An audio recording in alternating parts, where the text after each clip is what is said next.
Assalamualaikum warahmatullahi wabarakatuh.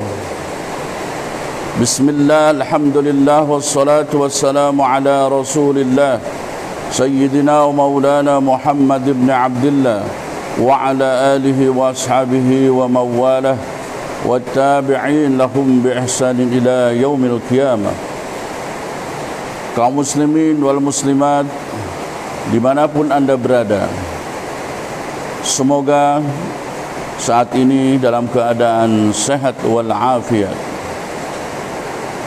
Pertama-tama marilah kita memanjatkan puja dan puji syukur ke hadrat Allah atas limpahan hidayah, taufik dan inayahnya. Alhamdulillah, hingga saat ini kita masih diberikan kesehatan, kekuatan dan semangat untuk terus mengabdi kepada Allah, melaksanakan seluruh perintah-perintahnya dan meninggalkan larangan-larangannya. Semoga senantiasa kita mendapat pertolongannya. Amin ya rabbal alamin.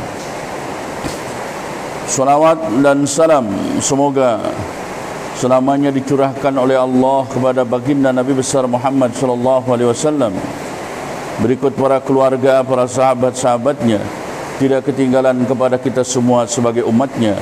Amin ya rabbal alamin. Kaum muslimin wal muslimat dimanapun anda berada, kali ini alhamdulillah kami bisa hadir kembali untuk menyajikan penjelasan dan kajian tentang ilmu nahwu. InsyaAllah kali ini kita akan mengkaji sebuah kitab ilmu nahwu yang kecil tetapi sangat masyhur dan terkenal, yaitu kitab Al-Jurmiyah. Kitab Jurmiyah ini dikarang oleh seorang ulama besar asal Maroko yang nama lengkapnya adalah Abu Abdullah Muhammad bin Dawud As-Sinhaji. Sebagian ada yang berbicara As-Sinhaji.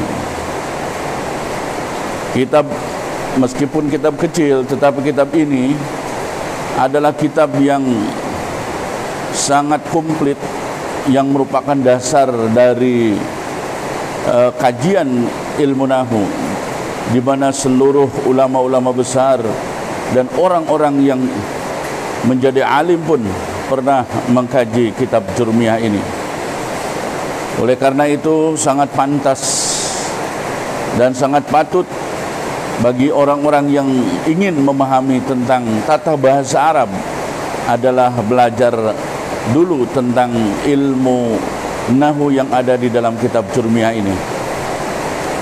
Saudaraku kaum muslimin wal muslimat dimanapun anda berada, memahami bahasa Arab adalah sangat penting. Kenapa? Kata Nabi mengatakan ahibbul araba, cintailah bahasa Arab. Fa innan nabiyya arabiyyun, karena Nabi adalah orang Arab. Wa annal Qur'ana arabiyyun, karena Quran bahasa Arab. Wa anna ahlil jannati lughata ahlil jannati, dan karena bahasa ahli surga adalah arabiyyun, bahasa Arab. Oleh karena itu kaum muslimin wal muslimat dimanapun anda berada, sempatkan kita belajar tentang bahasa Arab. Dan salah satu pondasi untuk bisa memahami bahasa Arab yaitu belajar ilmu nahwu. Mari kita mulai pembelajaran ilmu nahwu yang ada dalam kitab Jurmiyah ini dengan sama-sama membacakan Fatihah. Ala hadhihi niyah wa ala kulli niyatin salihah. Summa ila hadratin Nabi Mustafa Rasulullah sallallahu alaihi wasallam wa nakhusu khususan ila ruhi Sayyid Abi Abdullah Muhammad bin Dawud As-Sinhaji. Al-Fatihah. A'udzu billahi minasyaitonir rajim. Bismillahirrahmanirrahim. Alhamdulillahi rabbil alamin arrahmanir rahim maliki yaumiddin. Iyyaka na'budu wa iyyaka nasta'in. Ihdinas siratal mustaqim. Siratal ladzina an'amta 'alaihim ghairil maghdubi 'alaihim waladdallin. Rabbighfir lana amin. Baik kaum muslimin wal muslimat dimanapun anda berada, di samping saya sudah ada whiteboard yang sudah saya tulis kalimat-kalimat yang ada di dalam kitab Jurmiyah. Mari kita kaji satu persatu. Bismillahirrahmanirrahim. Al-kalamu huwa al-lafdul murakkabul mufidu bil wad'i. Al-kalamu huwa al-lafdul murakkabul mufidu bil wad'i. Adapun pengertian kalam adalah lafaz yang tersusun yang berfaedah dengan pengucapannya disengaja dan menggunakan bahasa Arab. Pengertian dari rentetan kalimat di atas demikian.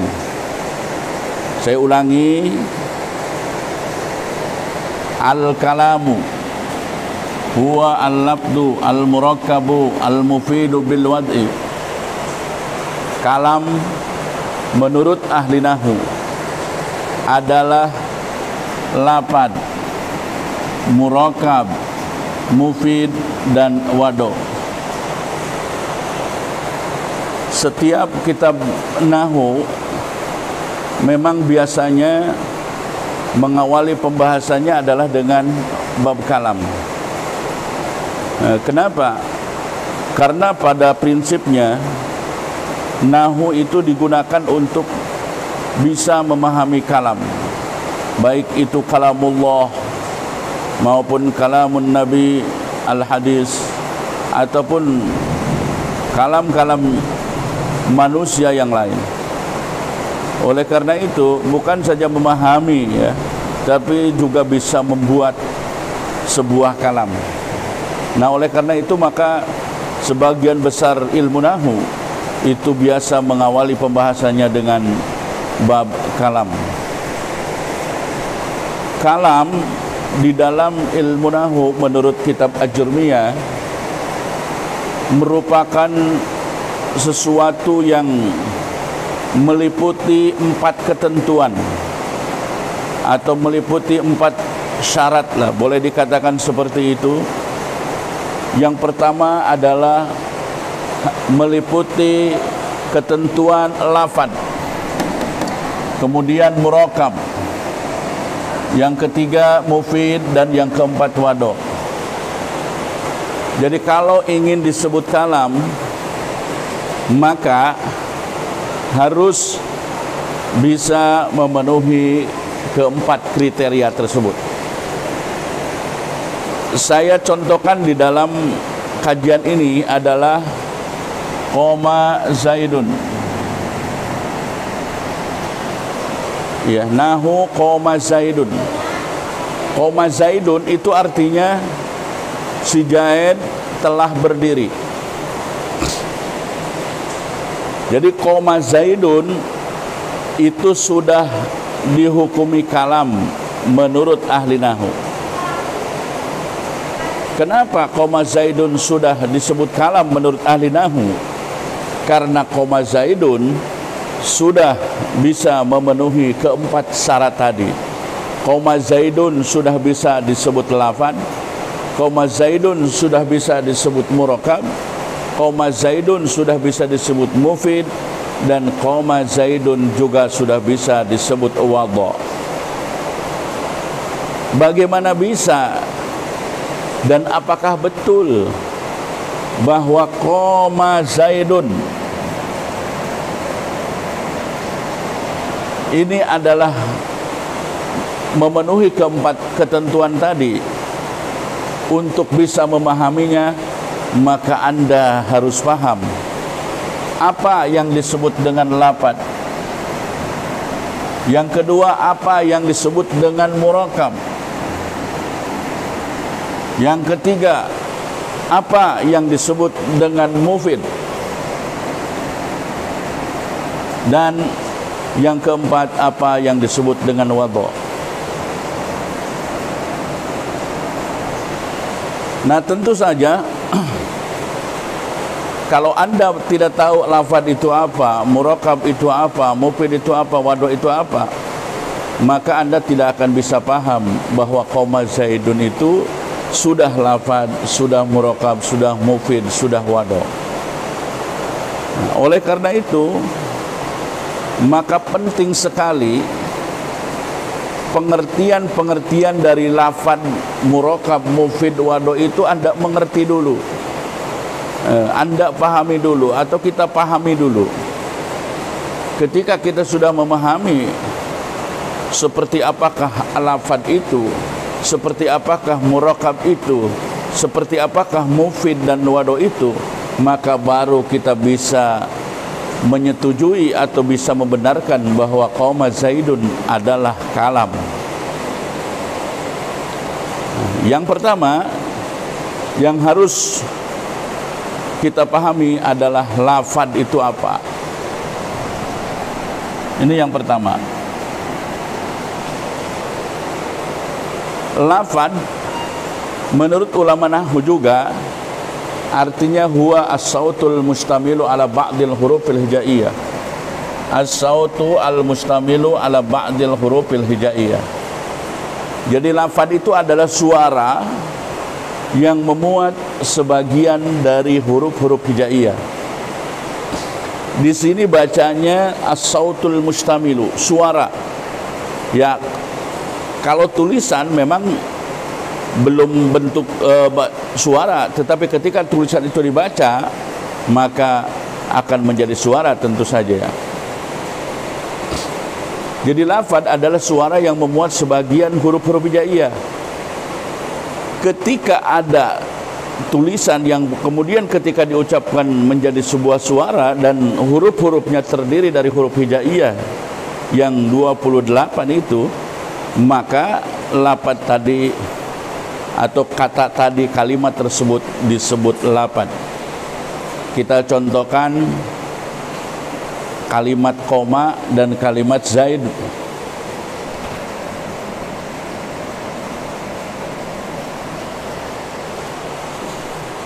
Kalimat koma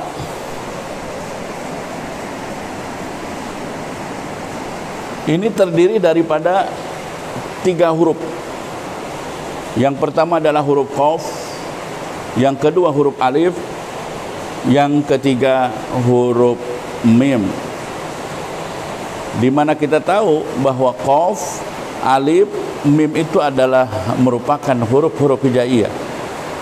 Maka dengan demikian lafaz koma adalah, kata koma adalah lafaz. Karena apa? Karena huruf-hurufnya merupakan huruf hijaiyah. Contoh yang kedua yaitu Zaid.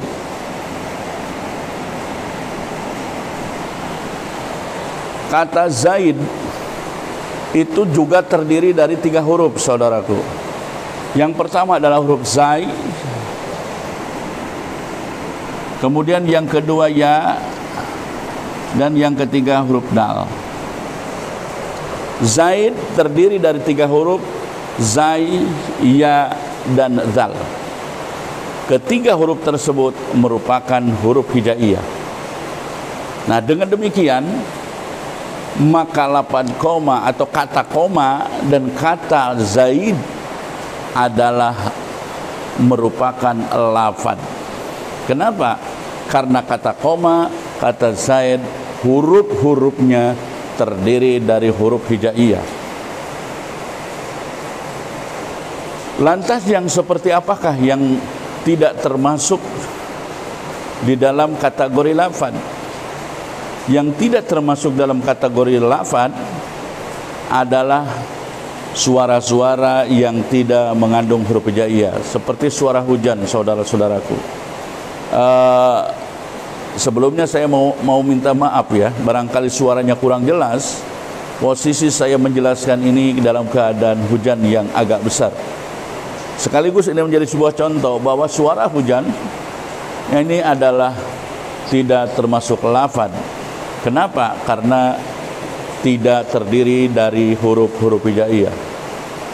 Begitu juga suara-suara yang lain seperti suara gendang, suara suling, ya, suara yang lainnya yang tidak terdiri dari huruf-huruf hijaiyah, itu berarti tidak termasuk lafaz. Baik, saudara-saudaraku, tentu kita satu sudah paham tentang lafaz ya. Saya ulangi bahwa lafaz adalah suara yang memuat huruf-huruf hijaiyah.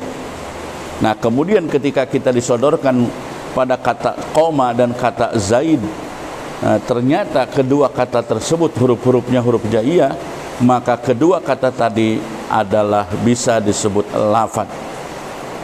Itu yang pertama. Nah, lalu kemudian yang kedua, apakah yang disebut dengan murakkab? Murakkab itu apa? Nah, di sini dijelaskan murakkab itu al-murakkab huwa ma tarakkaba min kilmataini fa aksara. Sesuatu yang tersusun dari dua kalimat atau lebih. Jadi murakkab itu sesuatu yang tersusun atau sesuatu yang disusun dari dua kata atau lebih. Baik susunan itu bisa memahamkan atau tidak. Yang penting murakkab itu tersusun dari dua kata, dua kalimat atau lebih. Itu yang disebut dengan murakkab. Nah, kita lihat koma zaidun. Nah, ini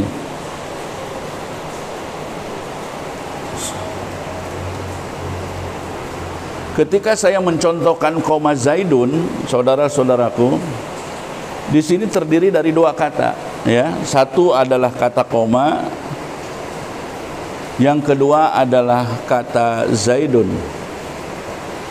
Di mana kedua kata ini memiliki kaitan, memiliki hubungan, yaitu fiil dengan fa'ilnya. Maka lafaz koma zaidun terdiri dari dua kata, terdiri dari dua kalimat.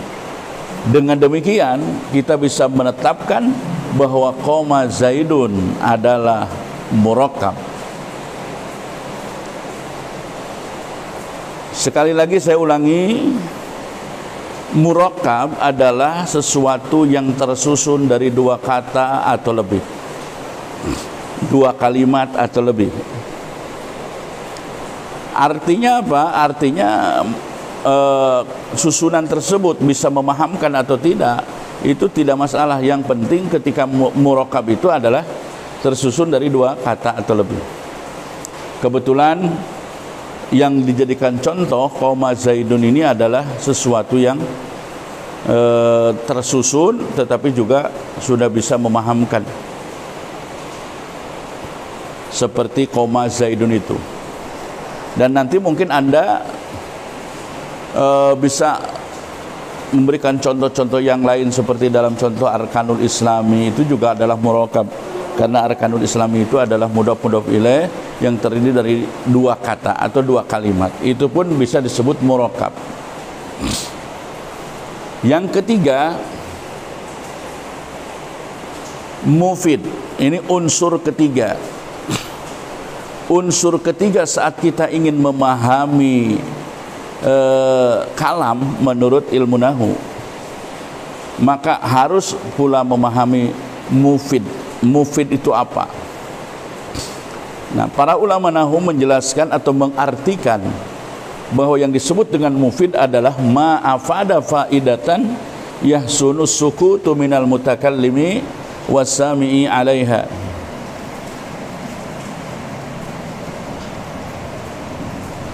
Ma afada faidatan yahsunus sukutu minal mutakallimi wasami'i 'alaiha.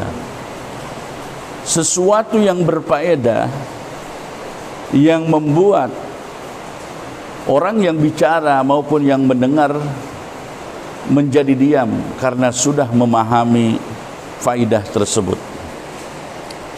Jadi sesuatu yang berfaedah yang dianggap bagus diamnya orang yang bicara maupun yang mendengarkan karena sudah memahami faidah tersebut.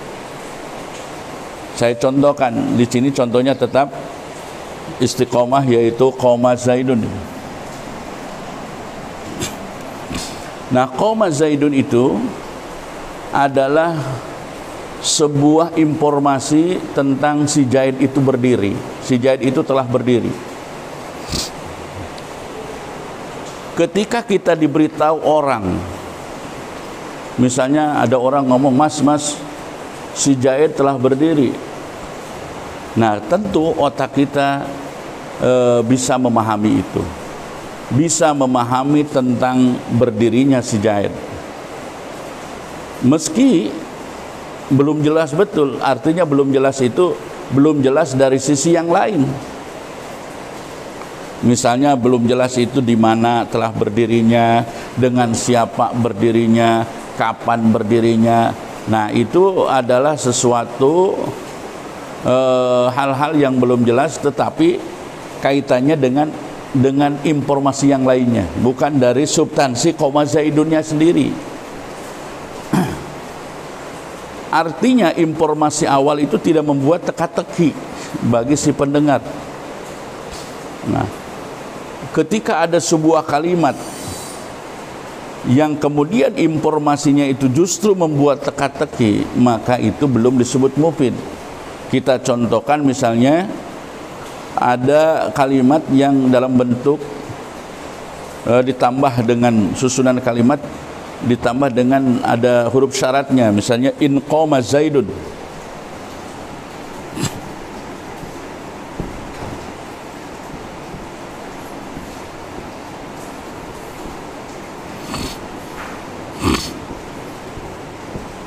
Nah, ini saudara-saudaraku, in qoma Zaidun artinya apabila si Zaid telah berdiri. Kalau ada orang ngomong ke kita, mas, apabila si Zaid telah berdiri, mungkin kita yang mendengarkannya nggak paham dari informasi tadi. Apabila si Zaid telah berdiri, kenapa, mengapa, bagaimana, gitu ya. Jadi informasinya, informasi awalnya saja belum bisa dipahami. Nah, ini maka contoh in qoma Zaidun ini belum mufid. Artinya karena informasi awalnya belum bisa dipahami. Jangankan kita bertanya di mana berdirinya, kapan berdirinya, dengan siapa berdirinya, in qoma Zaidunnya saja belum bisa dipahami. Ya, membuat teka-teki dalam pikiran kita. Kita bertanya-tanya, apabila si Zaid berdiri, ngapain ya apabila si Zaid berdiri, apabila si Zaid berdiri. Nah, apabila hati kita, pikiran kita masih teka-teki tentang informasi yang diberikan, maka informasi tadi belum mufid namanya. Tetapi kalau informasi yang awal, yaitu qoma Zaidun, ini adalah informasi tentang berdirinya Zaid. Mas, si Zaid itu orang yang telah berdiri. Kita sudah paham. Paling kita kalau ingin jelas kita nanya lagi, di mana berdirinya, dengan siapa berdirinya, kapan berdirinya. Pertanyaan-pertanyaan susulan tersebut justru menunjukkan bahwa kita sudah paham dari informasi yang pertama diberikan kepada kita. Ya, berbeda dengan yang kedua, in qoma Zaidun itu. Kalau ada orang ngomong in qoma Zaidun, kita nggak mungkin kapan berdirinya, di mana berdirinya, dengan siapa berdirinya, nggak mungkin kita nanya seperti itu. Yang informasi awalnya saja belum bisa dipahami, begitu ya. Jadi sekali lagi, yang namanya mufid itu adalah sesuatu yang sudah dipahami, baik yang mendengarkan maupun yang mengucapkan sudah paham substansi dari informasi yang diberikan itu. Nah, itu namanya mufid. Jadi saya contohkan tadi, mufid itu adalah qoma Zaidun. Jadi qoma Zaidun adalah sesuatu informasi tentang berdirinya Zaid dan sudah kita pahami. Nah, kemudian saudara-saudaraku, dimanapun Anda berada, unsur yang keempat dari syarat-syarat kalam atau kategori-kategori yang ada di dalam kalam yang itu wadha. Di dalam kitab Jurmiyah, dalam kitab Kawakibud Durriyah, di sana ada sebagian keterangan bahwa wadha ini ada dua penafsiran. Sebagian ulama menafsirkan bahwa wadha itu adalah bil qasdi. Jadi yang namanya wadha itu adalah dengan disengaja mengucapkannya. Jadi kalau tidak disengaja berarti bukan wadha. Kalau bukan wadha berarti bukan kalam. Begitu. Contoh misalnya ada orang lagi tidur. Orang lagi tidur tiba-tiba ngomong qoma zaidun, qoma zaidun, qoma zaidun. Nah, orang lagi tidur kan orang yang tidak disengaja. Orang yang enggak sengaja mengucapkannya. Maka lafaz qoma zaidun yang diucapkan oleh orang tidur itu tidak disebut wadha. Karena kalau tidak disebut wadha, maka tentu tidak bisa disebut kalam karena tidak memenuhi syarat terakhir yaitu wadha. Nah, tetapi ada juga sebagian ulama yang menafsirkan bahwa wadha itu yang penting bil Arabi, dengan bahasa Arab.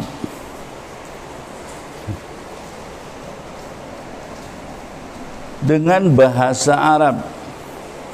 Jadi kalau yang dikatakan itu adalah bahasa Arab, ya, maka baru bisa disebut wadha.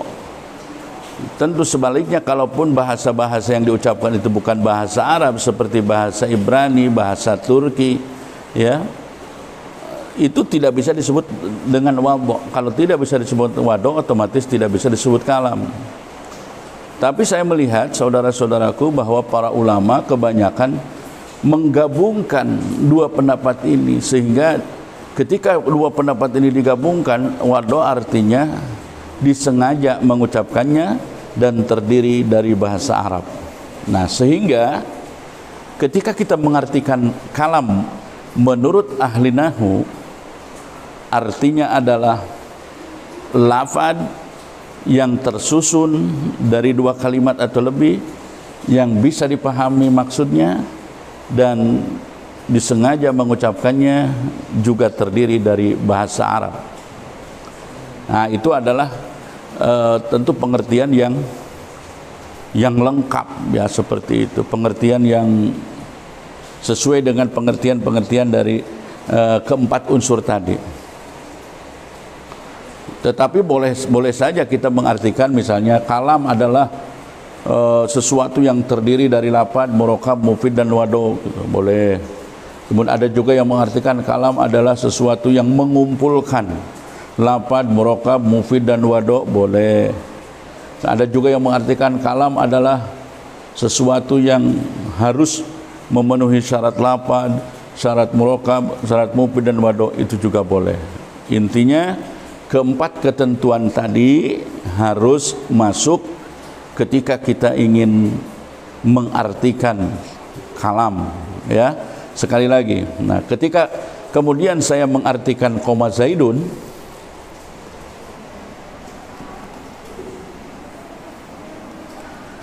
ketika kita mengartikan qoma zaidun, saudara-saudaraku sekalian, tentu ini sudah resmi bisa disebut kalam. Kenapa? Karena qoma zaidun sudah disebut lafaz, ya. Kemudian qoma zaidun sudah masuk murakkab, qoma zaidun sudah mufid, dan qoma zaidun sudah wadha. Maka dengan demikian qoma zaidun adalah contoh dari kalam. Saudara-saudaraku sebangsa dan setanah air, kita lanjutkan pembahasan kitab Jurmiyah ini. Kita masuki bacaan selanjutnya. Wa aqsamuhu salasatun ismun wa fi'lun wa harfun jaa lima'nan. Ini menjelaskan tentang pembagian dari kalam itu sendiri. Jadi kalam terdiri dari 3 kalimat. Yang pertama adalah kalimat isim, yang kedua kalimat fi'il, yang ketiga adalah kalimat huruf. Jadi harfun ja'ali makna adalah huruf yang bermakna, artinya kalimat huruf. Baik, saudara-saudaraku sekalian, apakah yang disebut dengan kalimat isim? Ulama nahwu mengartikan bahwa isim itu adalah kalimatun dalat ala ma'nan fi nafsiha walam taktarin bi zamanin wad'an. Jadi kalimat isim itu adalah kalimat dalat ala ma'nan fi nafsiha, yang memiliki makna di dalam dirinya, walam taktarin bi zamanin wad'an, dan tidak bersamaan dengan waktu di dalam keberadaannya. Kita tahu bahwa yang namanya waktu itu ada 3. Yang pertama adalah waktu yang sudah terlewat atau waktu yang sudah berlalu. Yang kedua waktu yang sedang terjadi, dan yang ketiga waktu yang akan datang. Jadi kalimat isim adalah kalimatun dalat ala ma'nan fi nafsiha walam taktarin bi zamanin wad'an, dan tidak bersamaan dengan waktu. Itu namanya kalimat isim. Contoh misalnya kalimat isim itu dari yang berupa nama, misalnya Zaidun. Nah, itu Zaidun itu kan nama. Kemudian juga nama bangunan, baitun rumah, madrasatun sekolah. Itu tidak terikat dengan waktu. Karena nggak mungkin orang mengatakan Zaidun itu sudah zaid, Zaidun itu sedang zaid, atau Zaidun itu akan zaid. Kan tidak mungkin diikatkan atau dikaitkan dengan waktu seperti itu. Atau misalnya madrasatun itu sekolah, nggak mungkin orang mengatakan misalnya madrasatun sekolah telah lewat, sekolah sedang terjadi, sekolah akan datang, misalnya. Kan tidak seperti itu dari sisi bangunannya ya. Kemudian misalnya rumah, telah rumah, sedang rumah, akan rumah, itu tidak mungkin. Kenapa? Karena kalimat-kalimat itu adalah kalimat isim. Kalimat isim adalah kalimat yang tidak terkait dengan waktu. Ya. Nah, kemudian yang kedua, kalimat fi'il.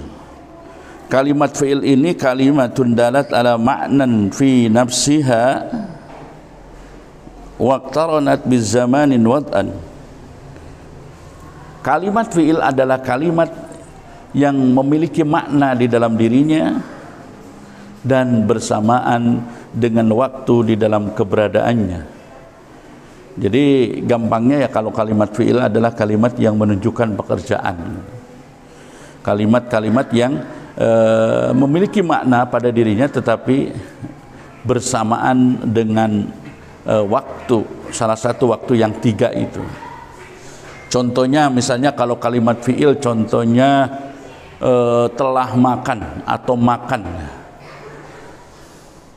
maka bisa dikaitkan dengan waktu. Apakah makannya itu telah makan, apakah makannya itu sedang makan, apakah makannya itu akan makan. Nah itu, jadi pekerjaannya ya, bukan nama dari pekerjaannya, tapi ini pekerjaannya. Contoh lagi misalnya qoma, tidur, qoma berdiri ya. Qoma telah berdiri, sedang berdiri, atau akan berdiri. Nah itu makanya qoma disebut kalimat fi'il, karena ada kaitan dengan waktu. Misalnya contoh lagi, tidur ya, sedang tidur, akan tidur, sedang telah tidur misalnya. Tetapi bukan dari nama pekerjaannya, tapi pekerjaannya itu sendiri. Kenapa? Karena Anda harus bisa membedakan, atau kita harus membedakan apakah itu nama dari pekerjaan atau pekerjaannya. Begitu. Contoh seperti wudu itu adalah kalimat isim. Kenapa? Karena wudu itu nama dari sebuah pekerjaan, membasuh niat, membasuh wajah, membasuh kedua tangan sampai sikut. Nah, jadi pekerjaannya itu adalah tawaddu'a, ya tawaddu'unya. Itu pekerjaannya. Adapun wudu'nya sendiri itu adalah nama daripada pekerjaan yang tadi itu. Makanya di sini harus jeli apakah nama, apakah pekerjaannya gitu. Jadi kalimat fi'il adalah kalimat yang memiliki makna dan berkaitan dengan waktu. Itu kalimat fi'il. Kemudian yang ketiga, kalimat huruf. Kalimatun dalat ala ma'nan fi ghairiha. Kalimat yang menunjukkan makna pada kalimat yang lainnya. Artinya ketika disambungkan dengan isim atau fi'il, huruf itu barulah bermakna. Nah, disinilah perbedaan antara kalimat huruf dengan huruf biasa. Jadi kalau kalimat huruf itu bermakna, tetapi maknanya itu digunakan ketika sudah dimasukkan atau sudah digabung dengan kalimat isim ataupun kalimat fi'il. Kalau huruf-huruf biasa, huruf-huruf hijaiyah bukan kalimat tapi huruf aja. Ya, seperti misalnya min. Kalimat huruf karena bermakna, tapi kan di dalam min itu ada huruf juga, yaitu huruf min dan huruf nun. Nah, mim dan huruf nun yang ada di dalam min itu adalah huruf biasa. Ketika kemudian digabung menjadi min, barulah menjadi kalimat huruf. Nah, baik saudara-saudaraku sekalian, selanjutnya kita akan membahas bagaimana sih caranya untuk bisa mengetahui kalimat itu apakah isim ataukah fi'il dari sisi kalimatnya. Ya, kalau kita sudah tahu dari sisi arti mungkin mudah membedakan, oh itu kalimat isim, oh itu kalimat fi'il, oh itu huruf. Kalau kita paham artinya nggak sulit, tapi ketika kita kemudian tidak paham artinya, lantas kita bertanya-tanya ini kalimat apa? Nah, masih bisa membedakan, masih bisa mencirikan bahwa sebuah kalimat itu adalah kalimat isim, bahwa sebuah kalimat itu adalah kalimat fi'il dari ciri-cirinya. Nah, mari kita bahas ciri-ciri daripada masing-masing kalimat yang ada. Yang pertama adalah kalimat isim. Fal ismu yu'rafu bil khafdi. Fal ismu yu'rafu bil khafdi. Adapun isim bisa diketahui yang pertama adalah bil khafdi dengan jar. Wa tanwini dengan tanwin. Wa duhulil alifi wal lam dengan kemasukan alif lam. Wa hurufil khafdi dan kemasukan huruf-huruf jar. Jadi saudaraku, di sini musannaf menjelaskan ada 4 ciri untuk kita bisa mengetahui bahwa itu adalah kalimat isim. Yang pertama, bil khafdi. Ketika sebuah kalimat itu akhirnya berharokat jar atau berharokat khafdi, ya, kita tahu bahwa khafdi dengan jar itu sesuatu yang sama. Jadi ini kalau hanya beda saja yang menyebutkannya, ya, khafdi dengan jar itu sama saja. Ketika ada kalimat berharokat jar, misalnya al-masjidi, al-kursiyi, nah itu berarti kalimat isim. Ya, Anda lihat akhirnya. Karena sesungguhnya saudara-saudaraku sekalian, nahwu itu ilmu yang mengurusi bagaimana kita bisa mengharokati huruf yang terakhir. Jadi nahwu itu adalah ilmu yang fokus mengurusi bagaimana membaca huruf yang terakhir itu. Huruf yang terakhir itu kalau misalnya dalam Zaid itu bagaimana cara membaca dalnya itu, apakah dibaca dun, zaidun, atau dibaca dan, atau dibaca din, itu urusan nahwu itu. Ya, karena lafaz zaid itu bisa saja disebut zaidun kalau dia menjadi fa'il, tapi zaid bisa dibaca zaidan kalau dia menjadi maf'ul bih. Dan ketika dia dijerkan oleh huruf jer, maka lafaz zaid dibacanya din. Jadi sebuah kalimat yang belum ada ketentuan dan belum kemasukan amil itu boleh dibaca sembarangan. Ya, tetapi ketika sudah ada amilnya, maka harus sesuai dengan aturan nahwunya. Nah, kembali kepada ciri-ciri isim. Ciri isim yang pertama adalah bil khafdi. Nah, ini yang pertama cirinya. Jadi kalau ada tulisan al-mar'ati, an-nisa'i, bin nisa'i di dalam Al-Qur'an itu, atau dalam hadis atau dalam bacaan apapun, maka kalimat tersebut namanya kalimat isim. Kemudian yang kedua, wat tanwini. Ketika Anda menemukan tanwin di sebuah kalimat, maka kalimat yang ada tanwinnya itu berarti kalimat isim. Misalnya Anda baitun atau baitan gitu ya, maka kalimat ini adalah kalimat isim. Masjidun,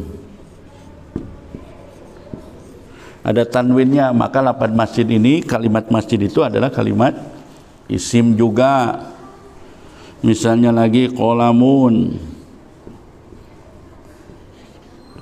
nah ini juga adalah kalimat isim tanpa Anda mengetahui artinya, tanpa kita harus mengetahui artinya.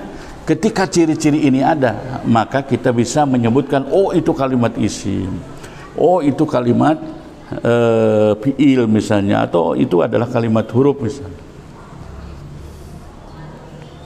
Jadi baiklah saudara-saudara sekalian, yang kedua tadi ciri-ciri isim adalah tanwin ya.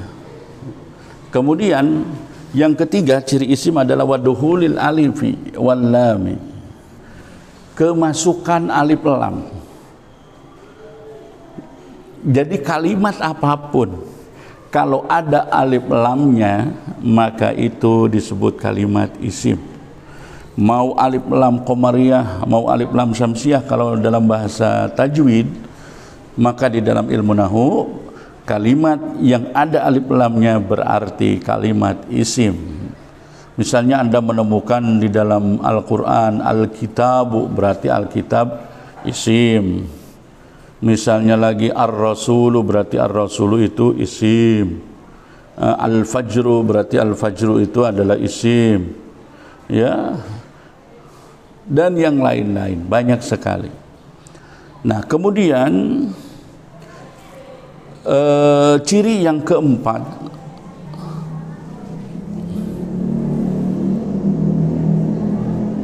ciri yang keempat yang disebutkan di dalam kitab Jurmiyah ini adalah wa hurufil khafdi, ay wa duhuli hurufil khafdi, kemasukan huruf-huruf jar.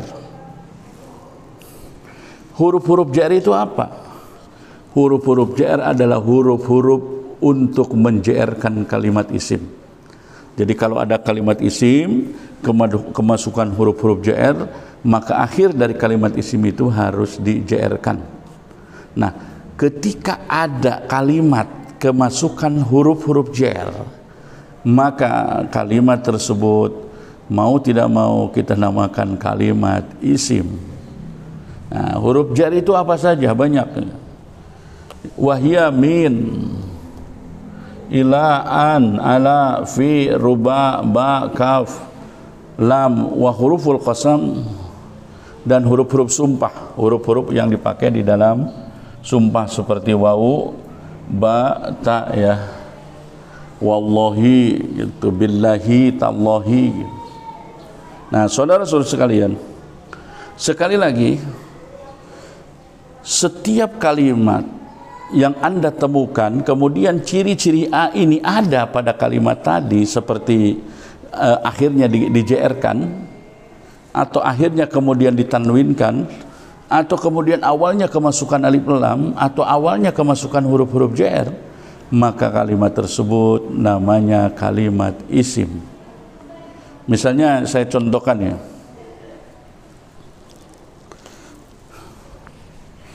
di sini misalnya, nah, ada tulisan begini,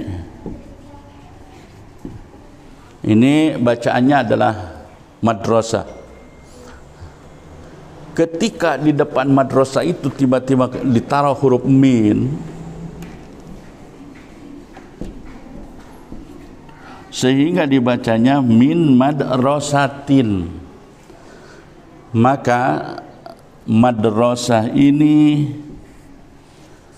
disebut kalimat isim.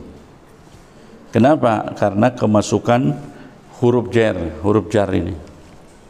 Ya. Madrasatin kemasukan min, maka dibacanya min madrasatin. Jadi madrasatin huruf terakhirnya harus dijairkan. Kenapa? Karena kemasukan amil yaitu huruf jr. Amil itu adalah sesuatu yang memerintahkan kalau bahasa kitanya itu. Yang kedua, kalau Anda menemukan kalimat juga bertanwin, menemukan kalimat beralif lam, menemukan kalimat yang kemasukan huruf-huruf jr, termasuk huruf-huruf sumpah di dalam Al-Quran banyak sekali ayat-ayat yang didahului oleh huruf-huruf sumpah seperti wal asri, wal fajri, wal layali, ya, wasyamsi, wal qamari. Itu semua adalah kalimat isim karena kemasukan huruf qasam, yaitu huruf-huruf yang dipakai di dalam qasam dan berfungsi menjairkan kalimat isim.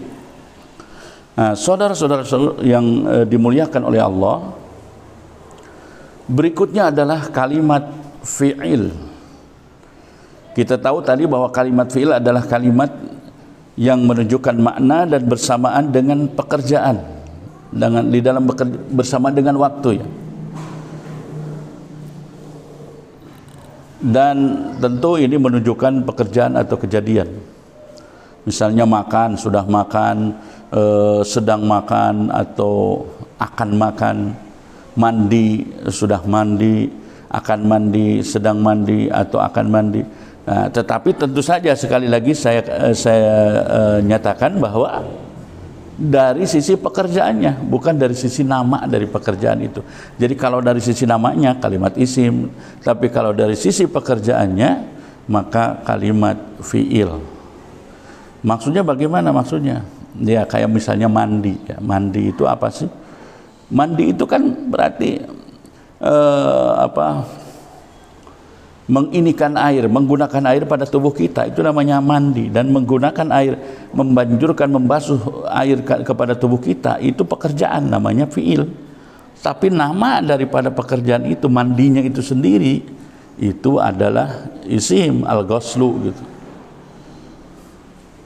Nah, baik, kembali kepada fi'il.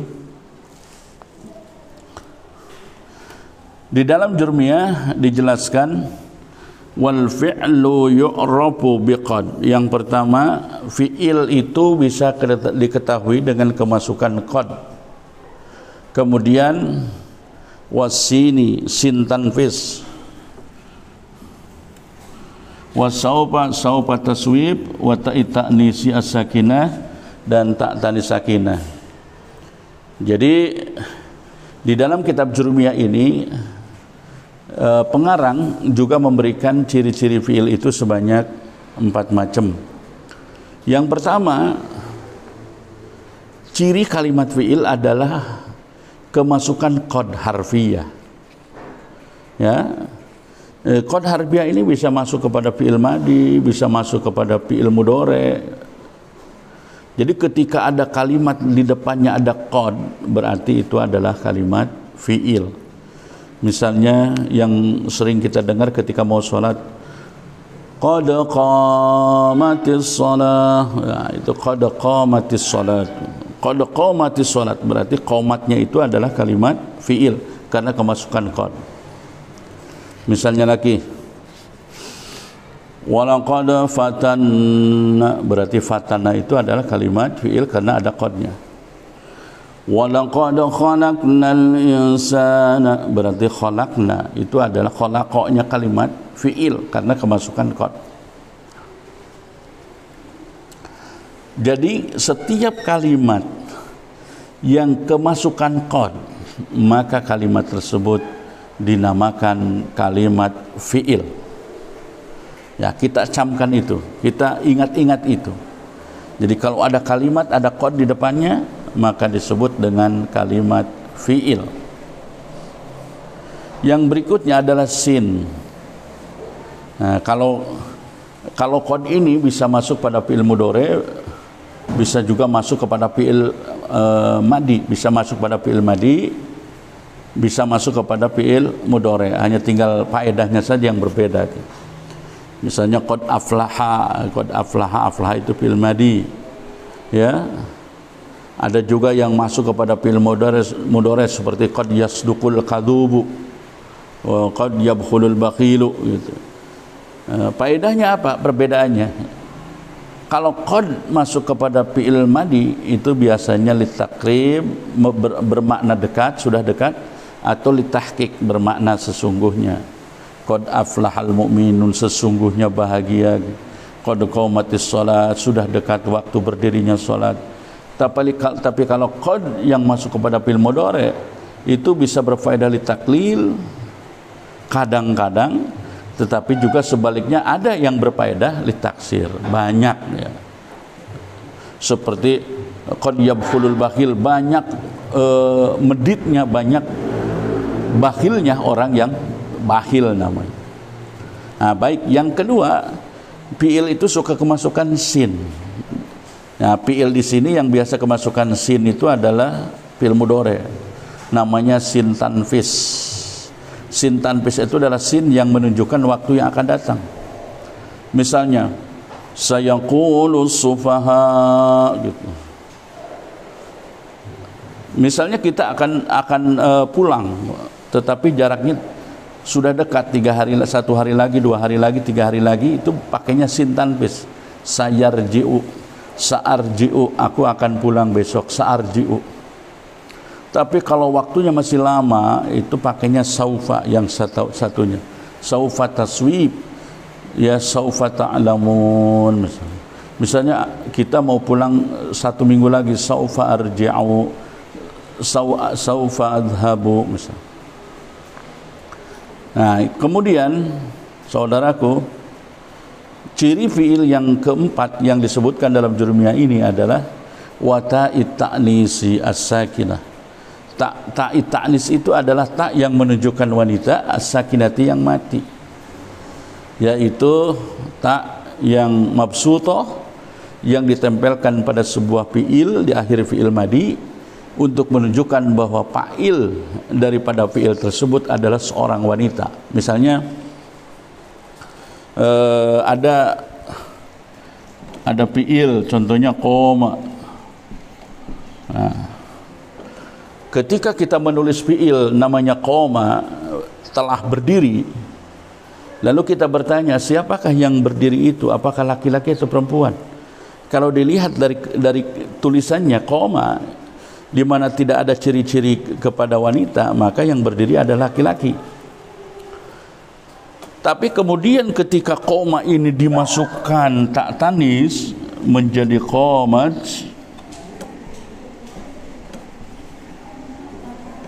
ada tak tanisnya, maka mau tidak mau yang berdiri itu adalah seorang wanita. Nah, ini yang disebut dengan tak tanis as-sakinah, tak yang menunjukkan wanita yang mati.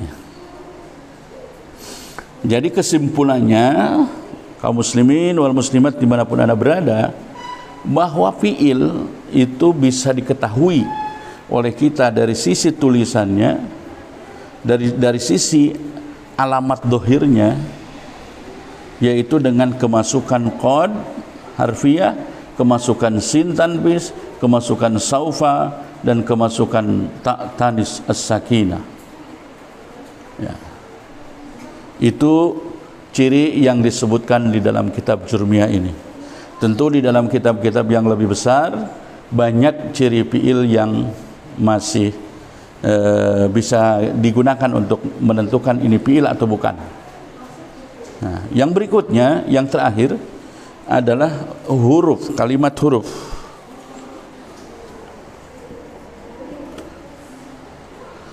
Wal harfu ma la yasluhu ma'ahu dalilul ismi wala dalilul fi'li. Kalimat huruf, saudara-saudaraku, di sini dijelaskan bahwa kalimat huruf adalah kalimat yang tidak bisa kemasukan dalil isim atau ciri-ciri isim dan tidak bisa kemasukan ciri-ciri fi'il. Itu maksudnya bagaimana?